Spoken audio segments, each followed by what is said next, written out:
Oh no, don't say I'm going to stop. Oh, we're live. We're live. So, welcome everyone to another YEV podcast. And joining me, as usual, we've got Alex and we've got Kevin. And we're going to be discussing MG IM5 versus the Tesla Model 3, and probably a bit of why as well. And there's quite a lot of exciting news around that, because not only has Kev been trialing them recently, with his special range skills, but also since then, Tesla have actually upped the battery size, the usable battery size, by about 2.5 kilowatt hours. And I'm sure Kevin is maybe a little bit gutted, but keen to get his mitts on another one to extend his range on one of those. And even better, the indicator stalk has come back. Woohoo! All right. Yeah, I don't know if anyone watched the video I did of the Tesla Model Y Performance, which I put out yesterday. I test drove one at Northampton Tesla, and yeah, did a full review and video. So go and check that out after the podcast if you haven't seen it already. And amazing! It was an amazing drive. Yeah, really impressed. But go and check out the video after the podcast. But thanks for everyone joining us so far. It's going to be an interesting one, I think. So where should we start? I think, Kev, bearing in mind you're the man that's actually driven them both, because at the moment MG won't let me drive one unaccompanied. Probably not a bad thing. So I need to find a dealer that will let me do that. But Kev, do you want to give us kind of an overview of, let's keep the range and that sort of thing to the side, but the actual drive, bearing in mind, just for everyone, Kevin doesn't really like Teslas. I've never really driven one. So just bear that in mind. He's not a Tesla guy. So, Kev, take it away.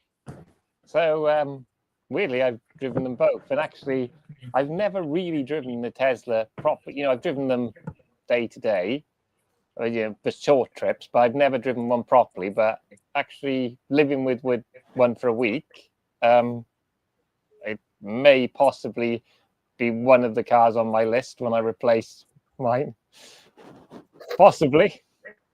Very happy, Kevin. Very happy. Yeah, but mainly because of the range. I'm not a big fan of the plastic wheel trims, but then you defeat the object and upgrade the nicer wheels, which are the 19s, and lose your range.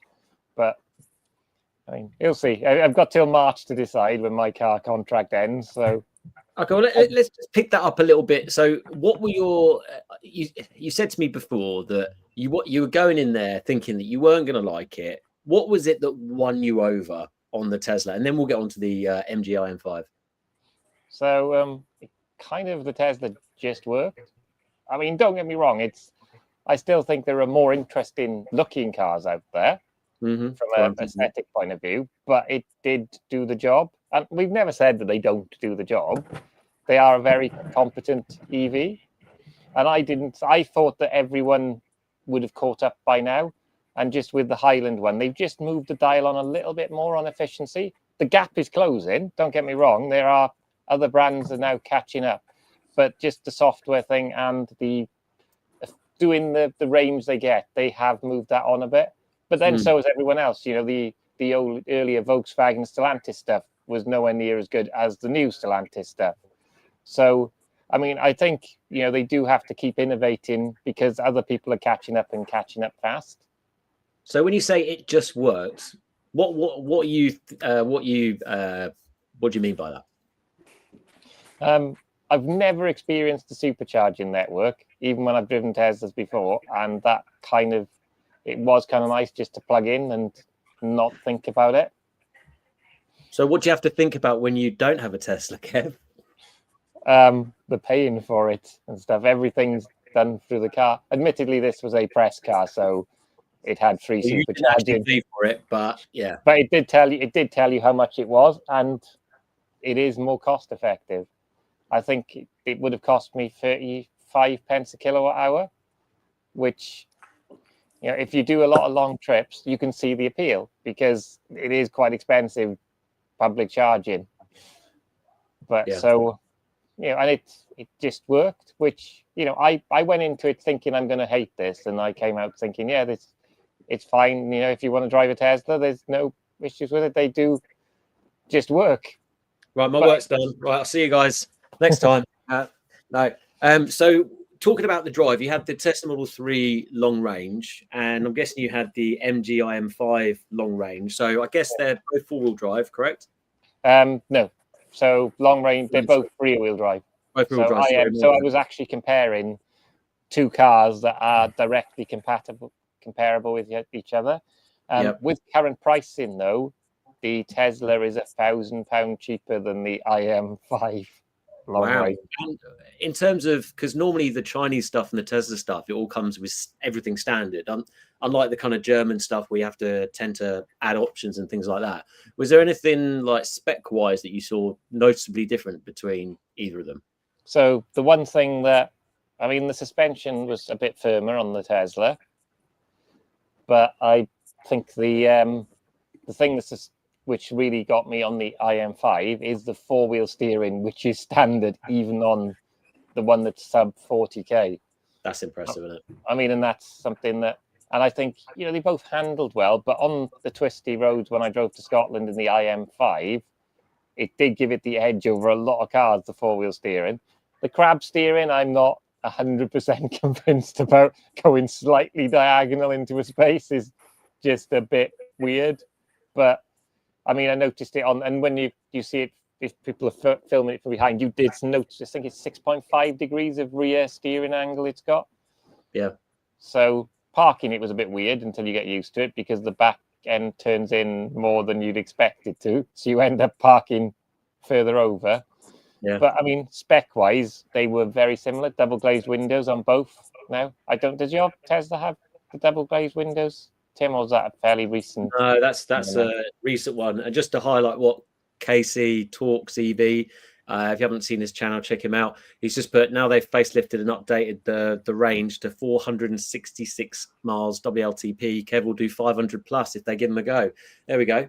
It'd be interesting to know, after we talk about the spec and the drive, etc., what you did in terms of total range compared to the WLTP, which Kevin tends to laugh in the face of, whereas me, I fail miserably at.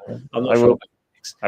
I did do a test. I did my eco test around town on it, and hang on, I will tell you what I worked out I got. People who follow my LinkedIn will know this, because I put it on LinkedIn. I've got to remember what it was.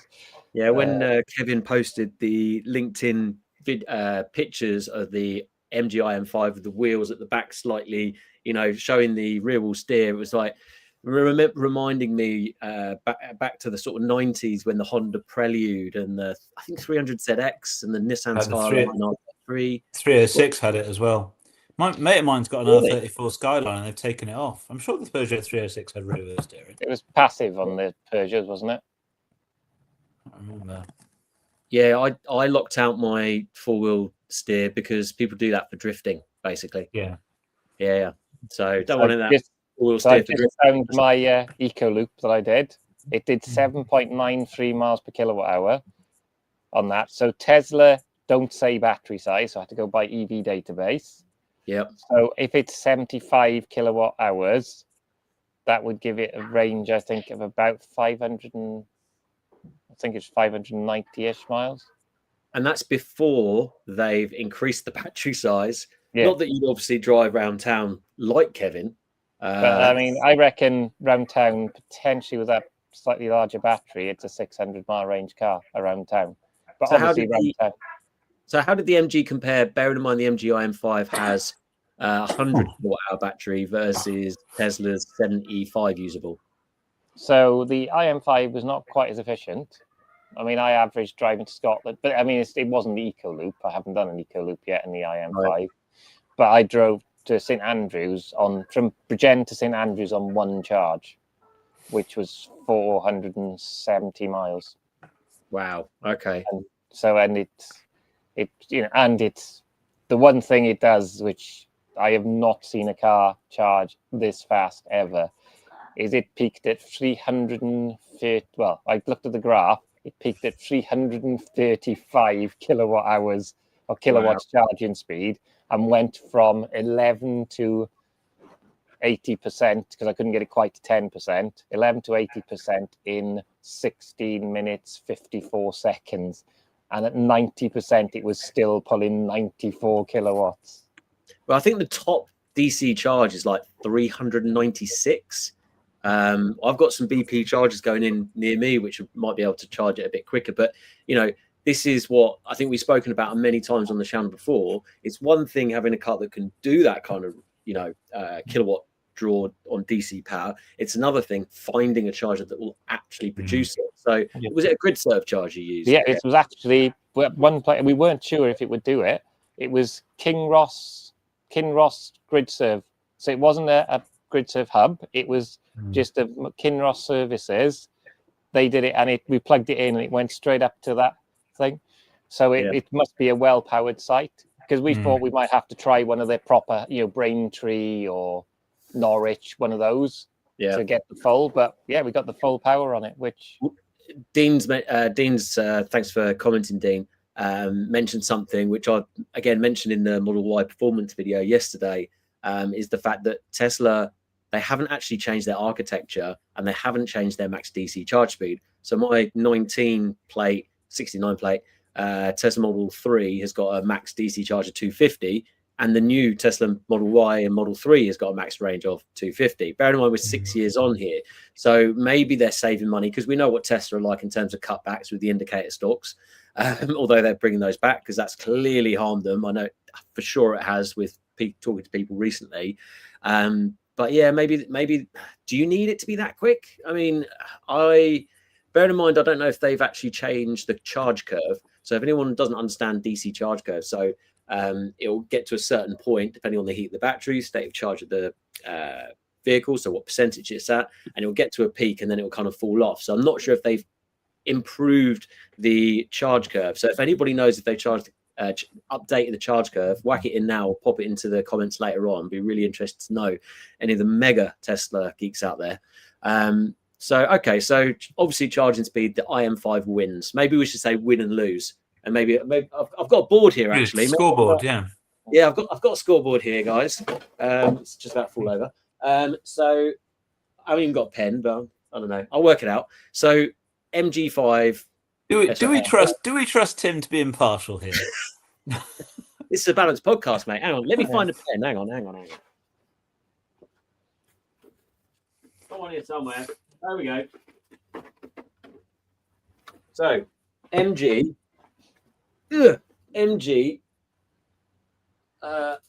1. So yeah, that's not working. So I'll just put it on here. There we go. So so range. Which one's better? I would argue that the Tesla, because it's got a smaller battery, it's more efficient, isn't it? Really? Yeah. I mean, the Tesla's more efficient in long range, but the biggest battery. So in real world, they'll do about the same distance. Possibly not the revised one. So the pre-revised one, they'll do about the same range. I'm gonna please Tim here and say that I think the brute force thing is probably not the right way to go about it, and the efficiency thing probably is. So I'm going with the Tesla on that. Paper now. So I tell you what we'll do. We'll go MG IM5. It's working. Here we go. MG IM5 range. What's got the better range? So the revised Tesla will have a better range than it. So we're going for the revised. Okay, so Tesla 1, MG 0, efficiency Tesla 1, MG 0, spec. You could argue the MG's won it with the rear steer. Yeah, spec is they're broadly identical spec. You don't have a glove box on the IM5, because the Chinese version has an additional screen which sits there. Because the Chinese version has got a whole wraparound screen that goes from driver to passenger. So something that annoys me on the Tesla, and I mentioned in the video, is they don't have a sun blind on the pan roof or anything that goes darker, which it's not that much of an issue, but it's just something that would be nice. It'd probably reduce the amount of heat buildup in the car as well. So I think we've got to agree that the MG IM5 wins the spec, haven't we? What about you probably didn't hack it around some corners. I think I'm certainly going to be doing that in a few tests recently. But what did you think of the handling? And you mentioned the ride was more sporty on the Tesla. The ride was firmer on the Tesla. Mm-hmm. It was softer on the IM, but the four-wheel steering meant it felt as precise from the corners. So you'd say for comfort and handling, you've got to give it to the IM, because the firmer ride, but you kind of got both on the IM. Yep. And did you try out both the sound systems, Kev? The Tesla sound system, I think, sounded a bit better, but I had more time to fiddle with the Tesla sound system. Okay. So I mean, they're both broadly similar number of speakers. So okay, do you think the Tesla sounded a bit better? I'm only trying to, I'm just trying to make it fair. Yeah. Does the Tesla have Apple? Does the Tesla have Apple CarPlay? No, it doesn't. Auto, whereas the IM has Apple CarPlay and Android Auto. But do you actually need that? I'm going to give the IM a mark there, a point there, but I mean, I don't actually need it because I've got Spotify in there and, all these things, but I will give it to them because people that are used to these traditional technologies, I'm sure they'll prefer that. And it does have Spotify and stuff on its own. Yeah. But can you do Apple Music on it though? Yes, you can. You can. Okay. Yeah. That's fair enough. Yeah. I'm not against a good built-in system, and the Tesla one is still good. So fair play, but it's nice to have that alternative, I think. Yeah, you have one additional screen on the IM, so you have that's one thing I will give it credit for. You do have a speedo in front of you. So the IM has 3 screens. So you have the one which does all the car controls. Some people will like it, some people won't, because it is entirely software driven. There are no buttons on the IM5. It's all a screen down the bottom, a bit like this. You're a screen person. The MG's what I'll give this. Let's talking screens. The MG IM5 wins that. Exterior design. I like the rear of the MG, but I don't like the front of the MG. I think the front just looks a bit meh, personally. We've got some interesting comments. That's the one thing I found was, so when I did something, I was doing some filming in the IM5, and the support car was an MG S5. As you will say that not particularly evenly matched the fact that I had double the range, double the charging speed, and a better turning circle than the MG S5. It was, I got round. So when you do like loops round and stuff, and I had to turn round I was impressed by how it feels like a much smaller car, the IM5, with that rear wheel steering. Okay. So the turning circle is better on the MG IM5 as well. Yeah, I mean, the crab steer, I think, is probably more of a gimmick. Going diagonally slowly into spaces just seems odd. I mean, it does do all the self-park and stuff. So it's, as standard, the IM does the stuff you have to pay for the upgraded.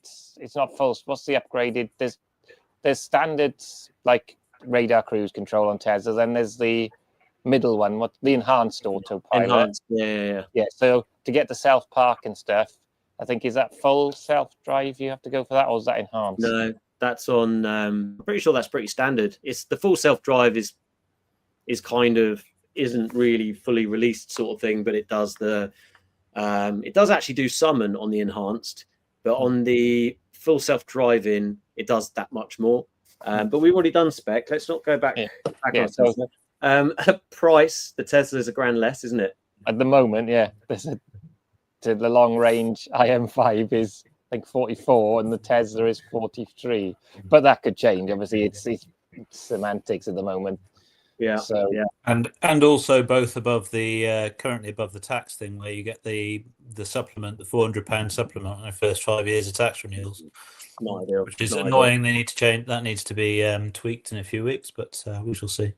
So we've talked about range efficiency, spec, ride, sound system. Apple CarPlay was a separate one. Screens, price, turning circle. Anything else that we've missed? I mean, I suppose it's going to be space. Did you notice? Yes. Design. We did spoke. Sorry, I personally think that the Tesla looks better than the. I think that the updated Model 3 front end is a handsome car. Actually, I think it's a much better looking car than the old one. The other thing, it's a hatchback, and the Model 3 this is come up in the comments. So if we talk about practicality, then do you remember what the boot space was like? It was much easier to access than the Tesla because it had a bigger opening. Just to throw up a road tester pet peeve here. Be very, very wary about how people quote boot space, because manufacturers don't all quote it in the same way. It's a bit of consumer advice for you. Jaguar Land Rover products will quote boot space up to the roofline. So if you have, say, an F-Pace, for example, the boot space on that will look very generous compared to similar sized SUVs like a Cayenne or whatever, because Porsche measures it up to the parcel shelf and JLR measures it to the roof. Some people do it in terms of just capacity, as if you were filling it with water. And some people do it in terms of the VDA method, which is kind of uses little cube type things. So something that's measured with VDA. If you see VDA on the thing, on the spec sheets, it's probably a slightly better measure of accuracy. But I've never been a fan of when people kind of go, this car's got X liters of space, this car's got X liters of space, this car's got... Most people can't visualize 500 liters, for example, of boot space. And also it can be measured differently between 3 or 4 cars in the same class. So yeah, sorry, I'm diving in on that one because I've got an opportunity to throw some consumer advice into the mix, but yeah, just something to be wary of. And yes, interesting. It has come up in the comments. Where are we? We talked about someone mentioned hatchback and someone mentioned sound. We covered sound earlier, Casey. We decided that the Tesla was better. Sorry, I used to own a Passat saloon, and it had a massive boot, but terrible access to the boot.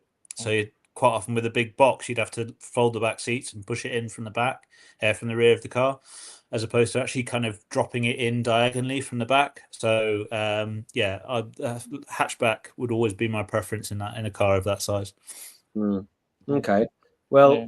I mean, I think from a practicality point of view, if it's a hatch, I mean, I'm sure that the Tesla has got some, I mean, it's got really deep boot at the back underneath the rear shelf, rear kind of floor.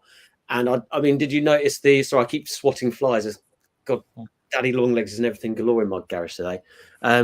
Did you notice the frunk at all, Kev, what the difference was?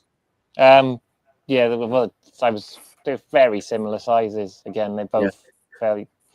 The only thing is, I would say, is the back window's quite small on the IM5, so you need to use the cameras. And it's got, I think it's got one more camera. It's got one that's on the A pillar as well as that, so it changes when you indicate to which one. Actually, Dean's brought a big thing up: 4 years warranty versus 7. 4 years warranty on the what? Tesla, and 7 on the MG. Is it 4?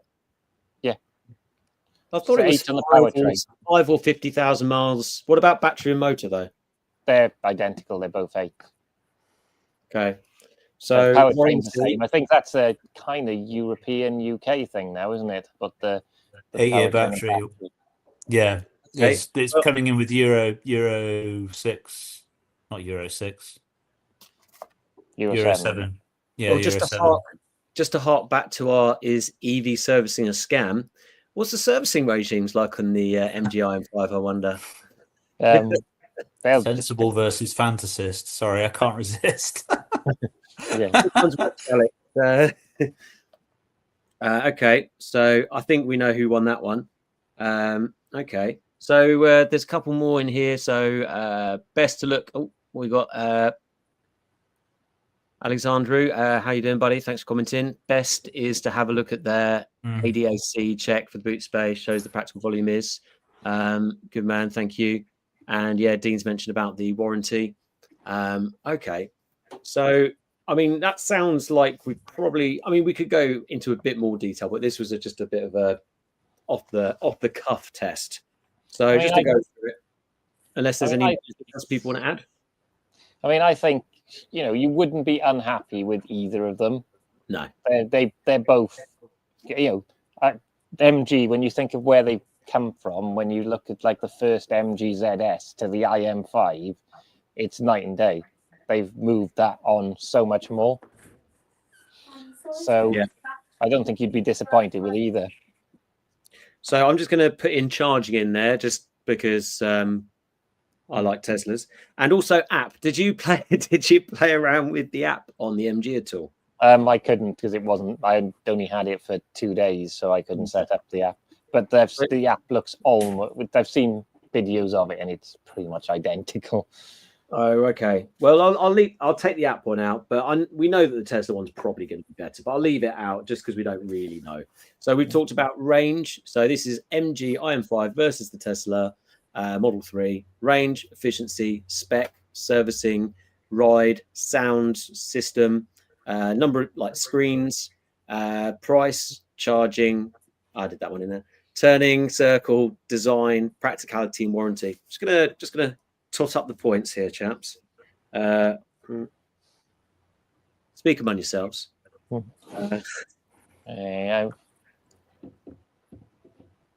Or just be completely silent. It's up to you. Yeah, no, I was going to say, it's Casey's chipped in and said the evolution from the Mark 1 ZS, Mark 2 ZS, S5 and then IM6, and in the UK market, that's 6 years. We're seeing some really rapid advances, aren't we, in terms of kind of where things were, and even relatively recently to where we are now.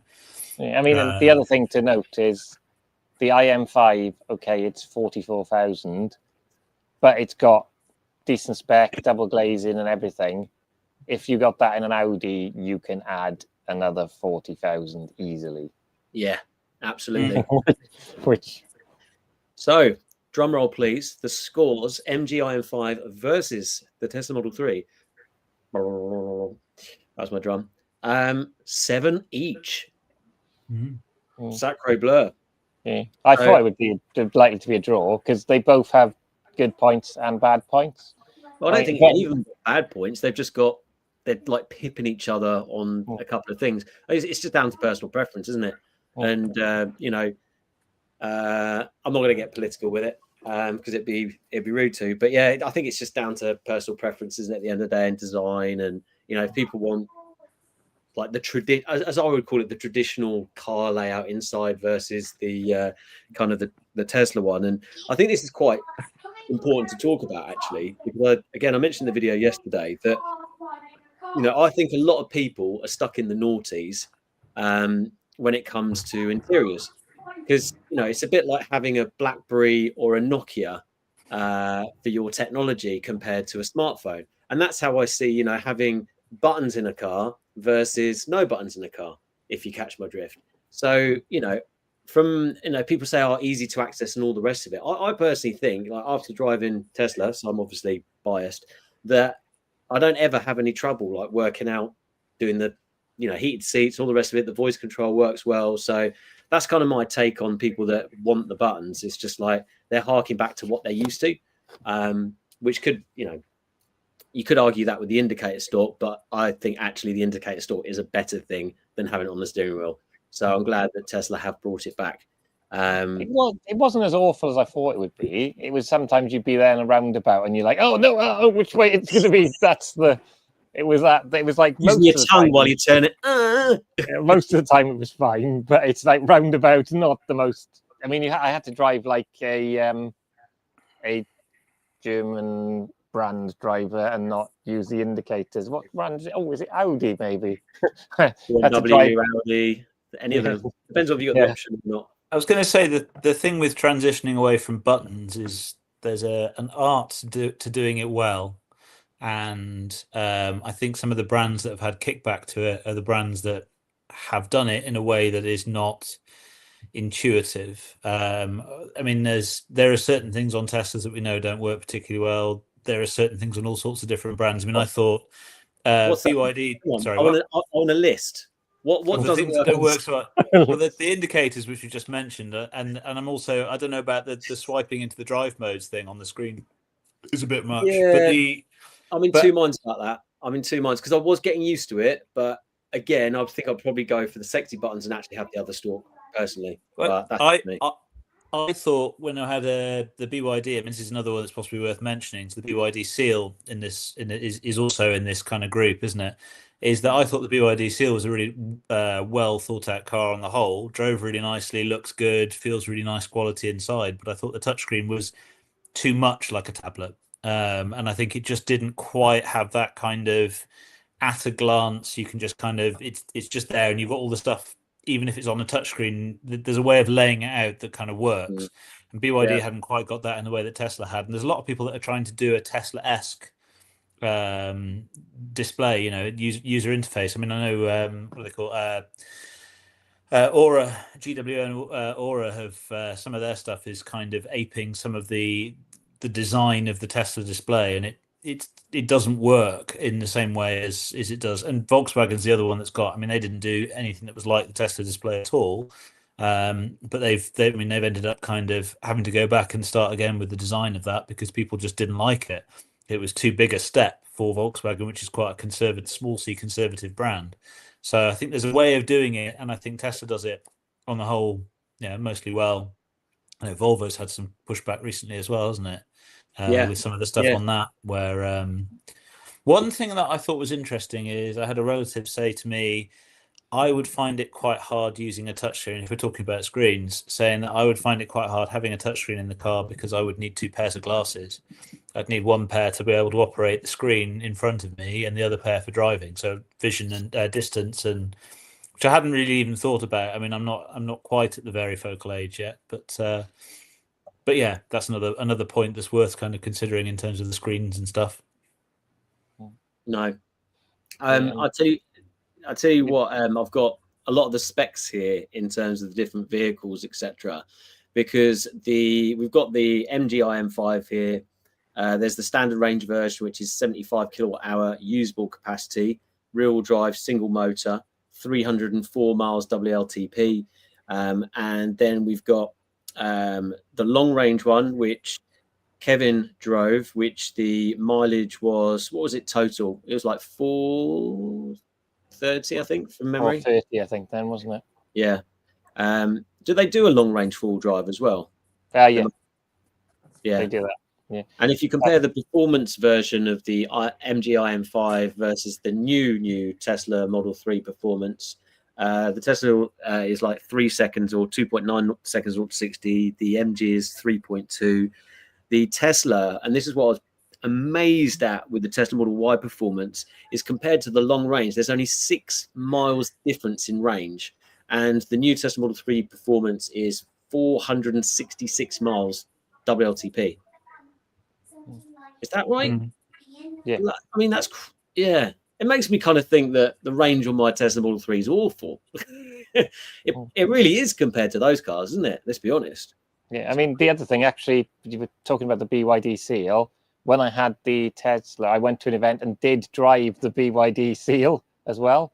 And I think, actually, I've been driven that. It's like the IM5 is closer to the Tesla as far as interface design, and it has a proper trip computer. I mean, Tesla has a proper trip computer in the wrong mathematical formula, so we have to do maths, but the BYD stuff still has the last 50 miles or the life of the car, which, why can you not build a trip computer properly? Yeah, that is a bit annoying, but I suppose it's just, I've just got used to it. It's like with everything, like with any car, you just get used to the little quirks, don't you? But at least it's still a proper trip computer in the Tesla. It just, you have to do some calculations for the formula, whereas the BYD is the last 50 miles of the life of the car. And as a press car, you don't really want to look at the life of the car for the efficiency.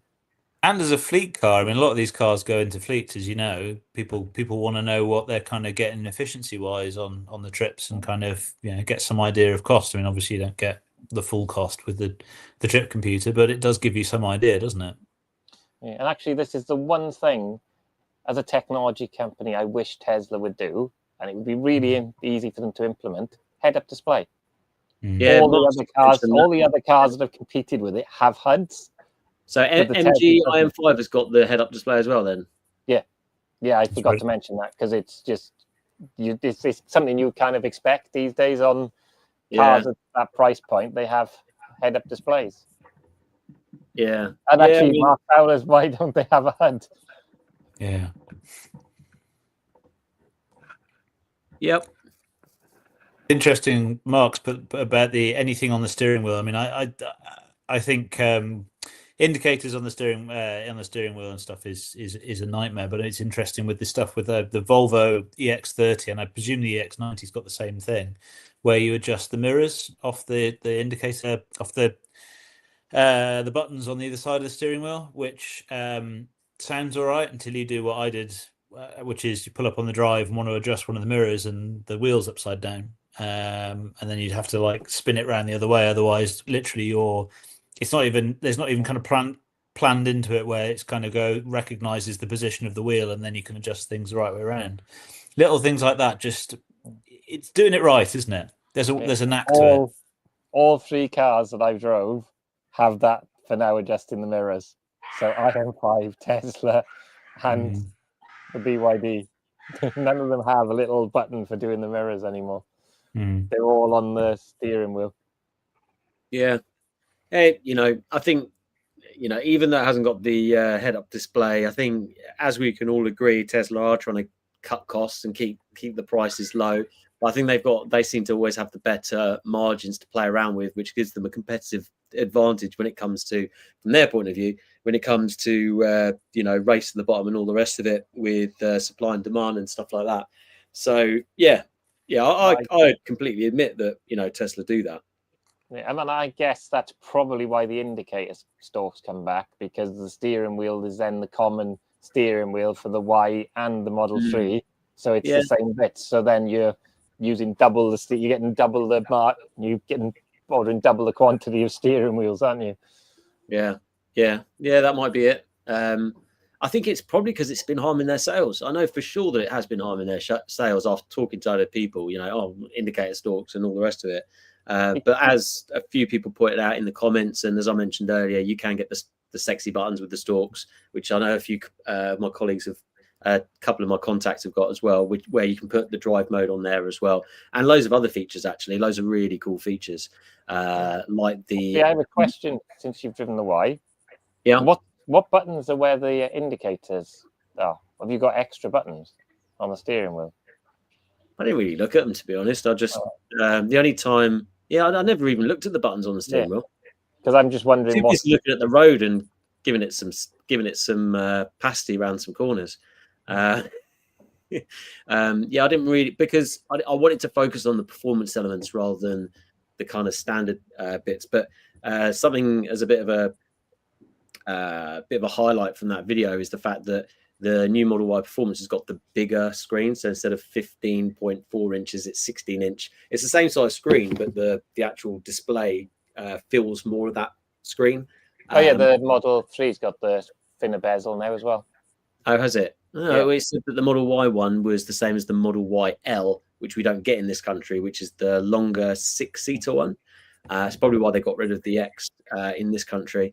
But it's interesting. Funnily enough, as soon as they were talking about Ys and stuff, have you guys seen the detail about the budget? I put in inverted commas here, Model Y. Have you guys seen that? I saw bits on it. It's going to be cloth seats. It's going to lose the panoramic roof. And actually, you can think those are actually quite sensible things that some people aren't that bothered about. So if the panoramic roof, that's going to be a big saving, having a metal roof, I would imagine.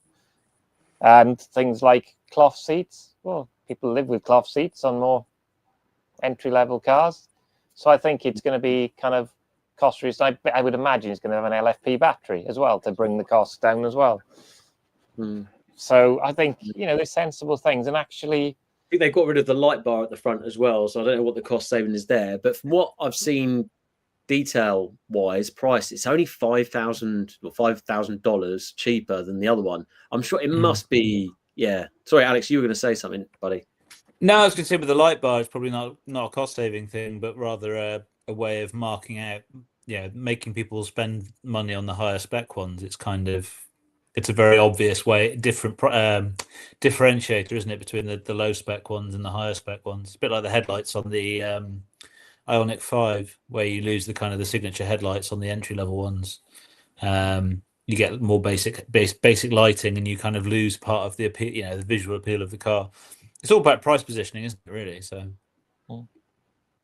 Yeah, I mean, Mark's put Tesla need to offer features even as options to get more customers who won't consider a Tesla without them, or more than 2 car options. Yeah, and the head-up display might be for a lot of people, but I suppose it all depends on what you're used to, of course, Casey's but question is on the cheap Model Y coming. Are they going to remove the stalk away again to save money?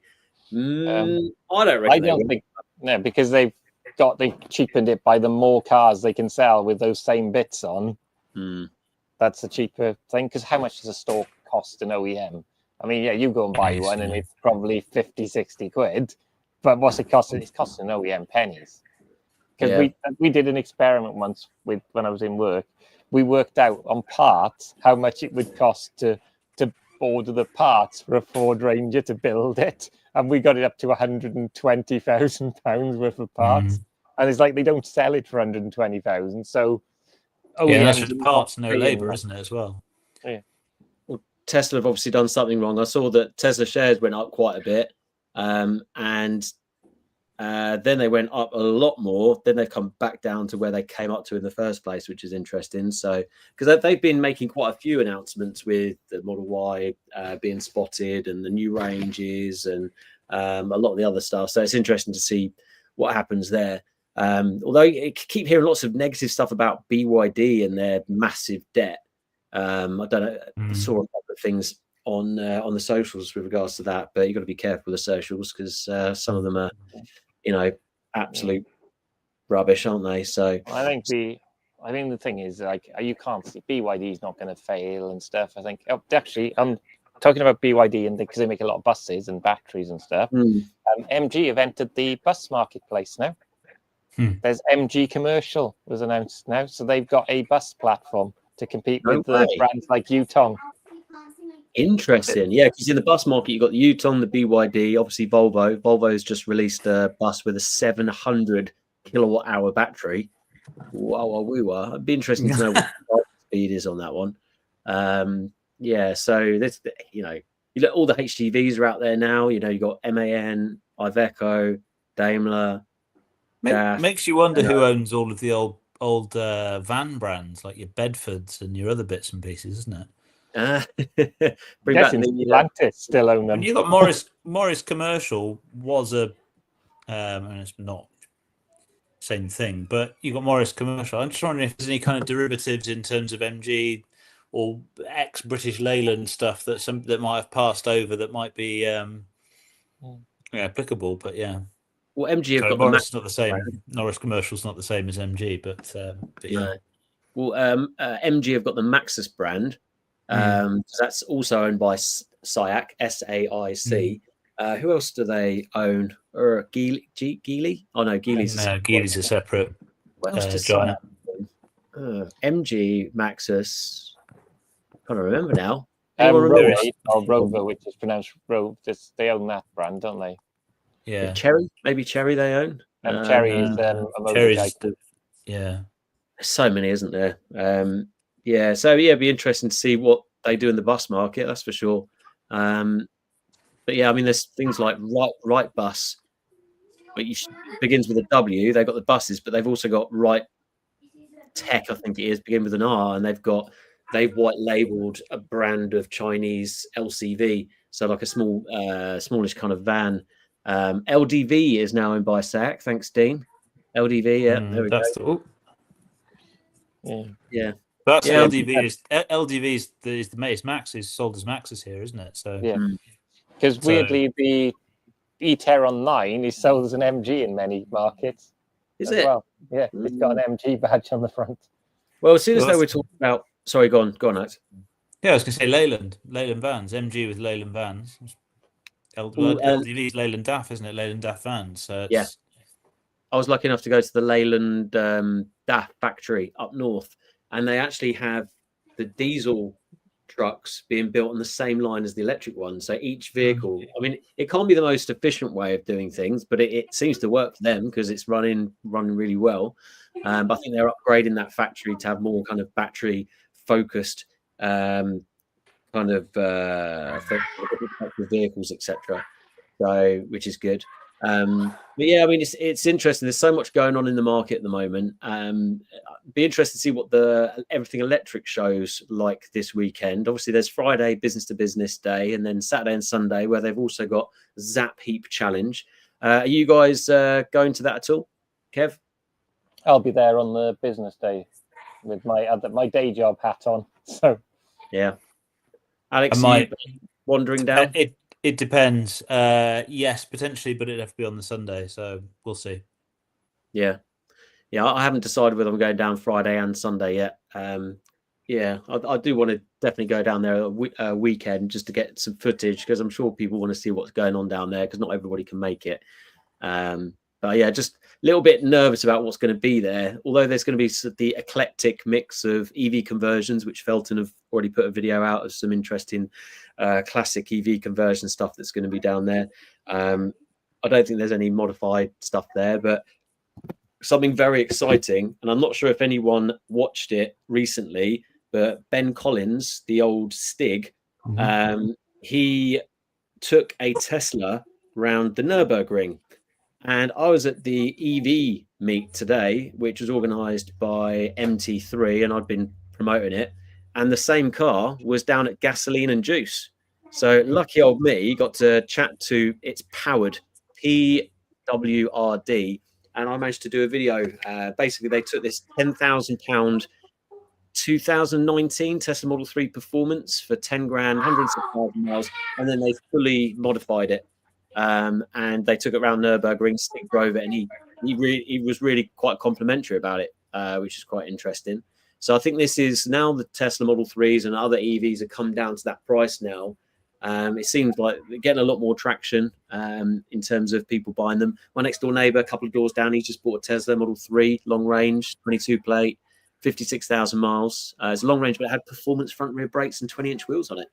So I said, you better have my performance spoiler, because otherwise it looks like you're faking it. But no one would notice that it wasn't a performance unless you're a pervert like me. But yeah, lots of interesting stuff. Speaking of the Nürburgring, have you seen what the Nürburgring taxis, some of them are now? No. Ioniq 5Ns. No way. So yeah, they've got some of the Nürburgring taxis. Hyundai are really on it with promoting the N brand as a sports one, aren't they? Yeah. But it's like literally seeing the load of N taxis.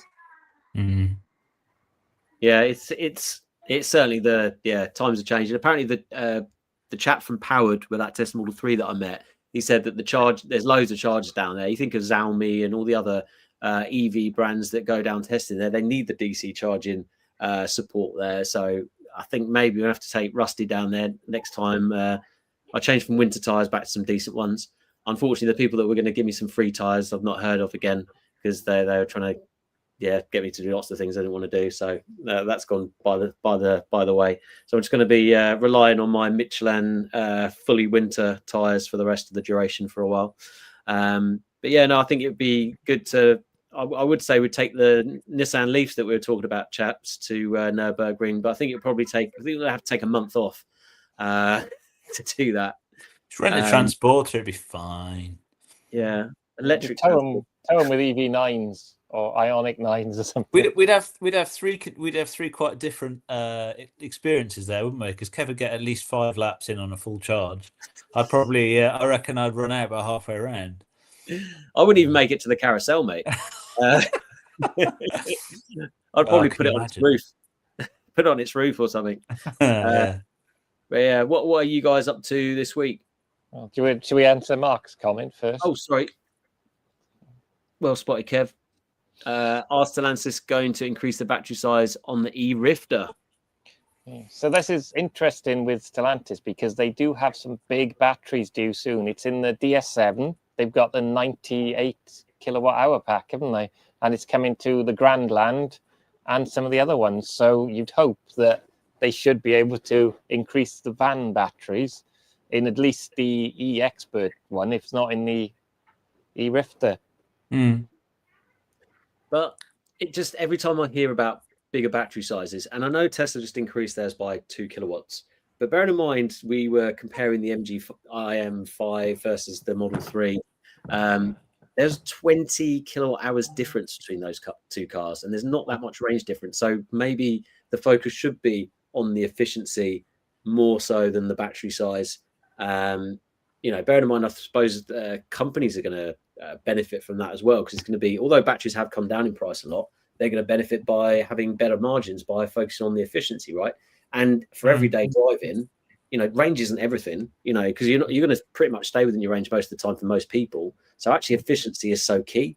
So when people talk about buying an Audi e-tron, the old shape one, the breeze block, and I just, I get that bad vibe of 2 miles per kilowatt. Yeah. So you might as well have a petrol or diesel car. The interesting thing is the IM stuff. Apparently, they've got solid state ready to go into those cars. So everyone's saying this at the moment. Yeah, so everyone's talking about bloody solid state at the moment. I believe it when I see it. Yeah, exactly that. Hang on a sec. Sorry. Yeah, it's solid state has been going. Well, I think Toyota have been talking about it for the last 9 years, haven't they? So it's like I say, believe when we see it, and I'm sure it's going to have some teething issues and all the rest of it. But it'll be great to see when it does come out and what the charging speed's like and what the efficiency, the weight, and all the rest of it, for sure. But yeah, what are you guys up to other than obviously EE? You guys been up to anything recently in terms of sort of EV related stuff? Yes, but I can't talk about it.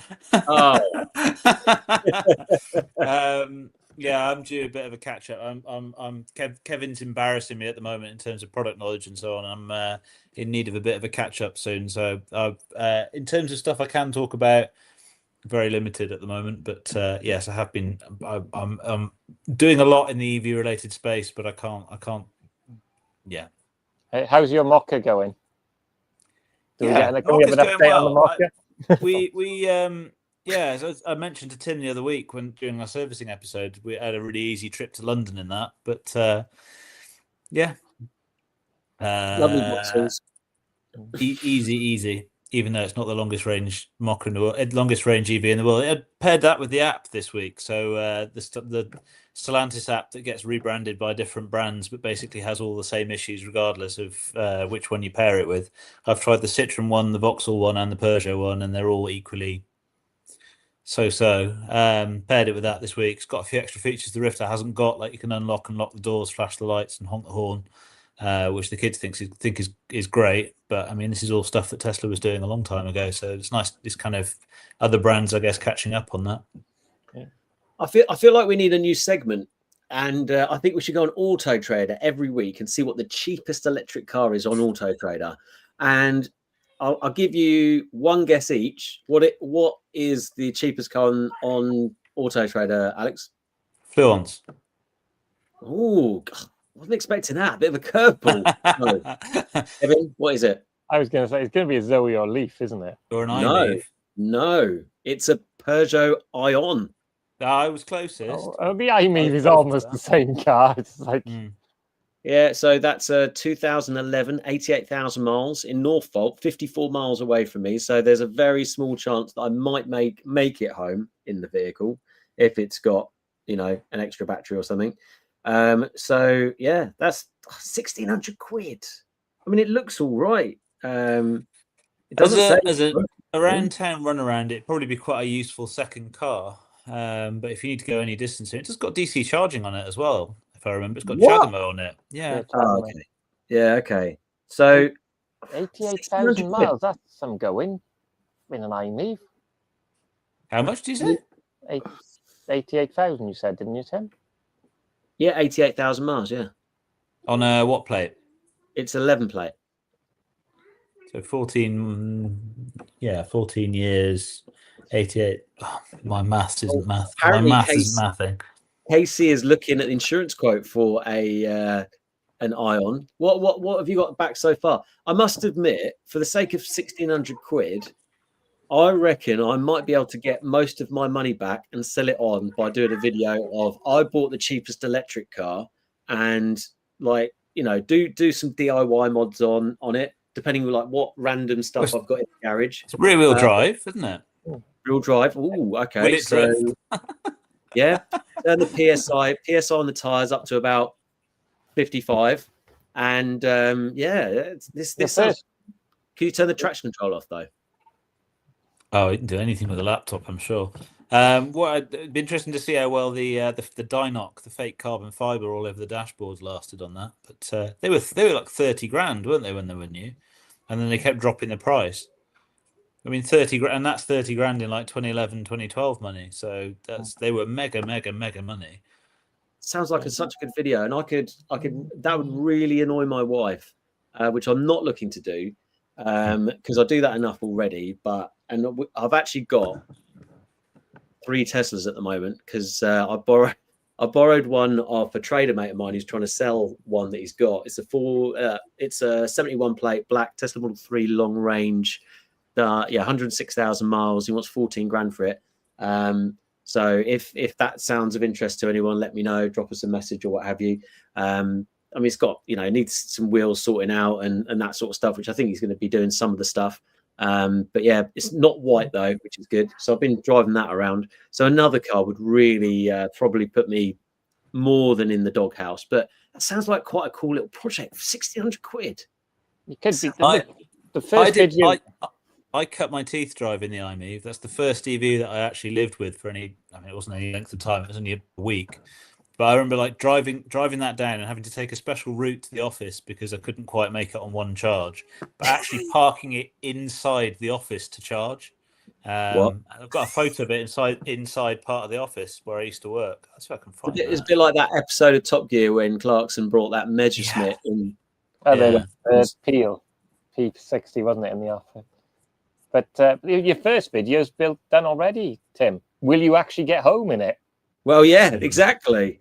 That's the first vid. Second vid is obviously me, I don't know, pushing it or something, or getting a lift with the Tesla pulling, because it's probably less than, I don't know how much it weighs. How much does it weigh, this thing? Well, I'm going on EV database. Let's have a look at the real stats now. This is the real quiz. So let's have a look. Here we go. 19 kilowatt hour battery or something. 85 kilometers real range. So 55. That's pretty. I mean, battery degradation on it's a Mitsubishi, isn't it? Wonder what they were great. I got more than that out of it when I had it. I mean, I suppose that was new, which is possibly not entirely fair, but yeah, I think that seems quite conservative. I'd say you'd probably get better than that. Mark's just mentioned a good point. Talking of manufacturers being efficient with costs, what do you think manufacturers are doing to claw back revenue they're losing, not having serviceable parts on ICE? Making up servicing regimes for electric cars. We covered it podcasts ago. Go and check it out. Bought an Ion for 7K in 2012, just under a year old. Mark, good work. That's good. Probably a topic for another pod. No, we've already covered it, mate. 2 episodes ago. And thanks to Alex for covering when me and Kev were off. We had Chris Hazell from Felton and also Jerome Andre. So yeah, the Ion, it was an 85 kilometer range, 171 watts per mile. Oh no, it's watts per kilometer. Not so good. I've found a picture of it in the office if you're interested. Oh yeah, you got to share that, mate. Definitely got to share that. I can find this now. You're going to put it in the share screen. Share screen. Oh, you guys! How do I do this?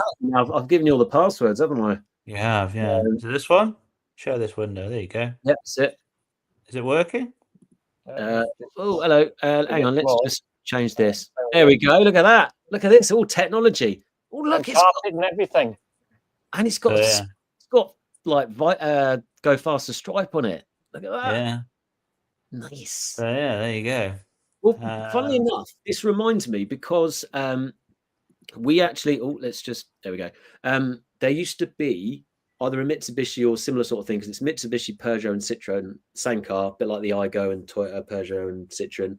There used to be one around me, and he put some upgraded wheels on it, and I haven't seen it for ages. And there was one point where he was at the set of lights, and I actually got out my car and told him about Chargeheads. Never saw him again. So there we go. Probably decided to sell it. But yeah, 1,600 quid. I mean, that's surely get them down to like 1,300, 1,400 quid or something. Or either that, or you already sold it. I mean, it's that era of them being very, very, almost kind of over-engineered, isn't it? They were expensive cars for what they were at that point, so it probably last really well. I mean, there's not going to be any kind of corners cut on it. There's one in Hatfield for £2,000, 2011.